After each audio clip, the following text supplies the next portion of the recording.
For 15 years, The Real Housewives of New Jersey has been more than a television show. It's been a saga, a sprawling, operatic family epic where the stakes felt real, the love was fierce, and the loyalty was everything. We didn't just watch Teresa, Melissa, Dolores, and the others. We invested in their world. But what happens when the family business fails? When the very engine that powered this legendary franchise finally seizes up? What we are witnessing with season 15 is not just another cast trip gone wrong. It is something far more significant. This is a story about a creative collapse, about producers in a panic, test filming that failed, and a cast that has fallen apart, not just personally, but professionally. This isn't a mess, it's a reckoning, and it holds a surprising, almost inspirational lesson about what happens when a story loses its soul. The first law of reality television is simple. You must be in the room.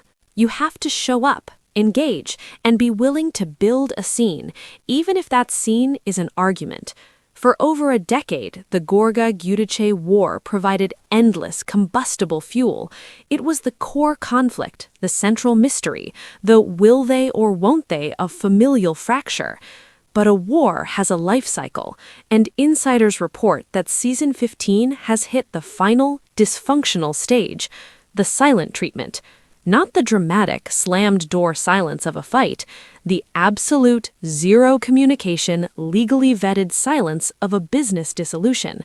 They are no longer feuding family, they are opposing sides in a cold war, with attorneys and publicists as their only diplomats. This creates an unfilmable reality. You cannot produce a scene between two people who have contractually agreed to never acknowledge the other's existence. The test filming reportedly failed because there was no there, no energy, no engagement, just a chilling professional void where the show's heartbeat used to be. The producers aren't dealing with drama, they're presiding over a narrative vacuum. And in that vacuum, a terrifying question has emerged for Bravo. If the core family feud is now a sterile stalemate, what is this show about? Here is the surprising truth our generation understands intuitively. A team, a family, a cast, it needs a shared purpose. For years, that purpose was navigating the turbulent waters of the family drama. It gave everyone a role, the peacemaker, the instigator, the loyal soldier, the voice of reason. But with the central feud frozen, that purpose has evaporated. What's left? Without the gravitational pull of the family saga, the cast is left spinning in separate orbits, promoting their own brands, their own products, their own lives, with no compelling reason to be intertwined. The reported panic at Bravo isn't about bad ratings from last season. It's the horrifying realization that the ensemble no longer functions as an ensemble. They aren't a cast that hates each other, that's television gold. They are a cast that has become professionally indifferent to each other, and indifference is the one thing reality TV cannot survive. This is where the situation becomes heartbreakingly inspirational. These women, by building such impassable walls to protect themselves, have accidentally protected themselves out of a job. They've achieved a piece so complete, it has rendered their shared story obsolete. But what if this isn't an ending?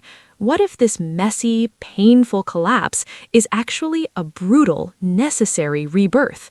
Perhaps season 15's failure to launch is not a tragedy, but a mercy, a sign that this particular chapter, this specific configuration of this family story, has honestly and honorably reached its conclusion. All great stories have a final act. Trying to force more seasons might be the real betrayal of the legacy. The inspirational lesson here is about grace in letting go. It's about understanding that some bonds, once broken, cannot be fixed for a camera, and that true respect for an epic story sometimes means knowing when the final credits have rolled. The mess of season 15 may be Bravo's nightmare, but for the fans who lived this saga with them, it could be the cue for a dignified and perfectly timed curtain call. Every great saga deserves a peaceful end, not a forgotten one.